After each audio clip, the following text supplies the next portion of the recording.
Nehemiah comes into contact with his brother and hears stories from Jerusalem in what's called the month of Chislev.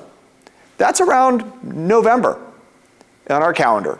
So that gives you a time frame. He gives very specific time frame of the month that it happened and the year it happened, 20th year of Artaxerxes. So we know this king has been in place for a long time, 2 decades. We know that history can help us to frame when that king was in power, though there's still some questions about exactly where.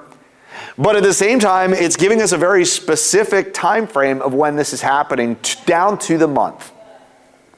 When we get to Nehemiah 2, when he actually talks to the king, when the moment comes for him to describe that, it's the month of Nisan. That's around now, April. Late March at the earliest, maybe mid to late April. And so we have almost 5 months passing from the time that Nehemiah hears this tragic news to the time that he presents his case to the king. In between, we have Nehemiah's prayer. Nehemiah prayed, probably not once, probably not a few times, but many, many times continuously. And when you read this prayer, it was not just a random request for help. He has a framework, even for the way he prays. In the book, The Nehemiah Way, I break down in 8 portions of this framework for prayer. But for today's purposes, I just want to focus in on 3 things.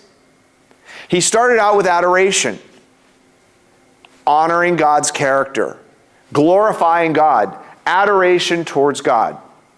And next, he moved to confession, owning sin, personally, collectively, as a family, as a nation, as a people.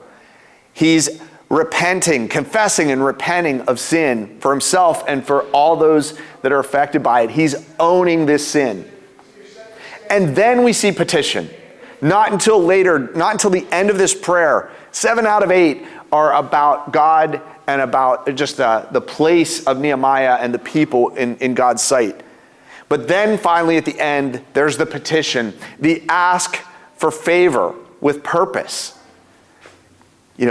I'm going to be in front of this king. I'm going to make a request. Give me, favorable perspective in his sight. And so it's only at the end that we see Nehemiah petitioning for something from God.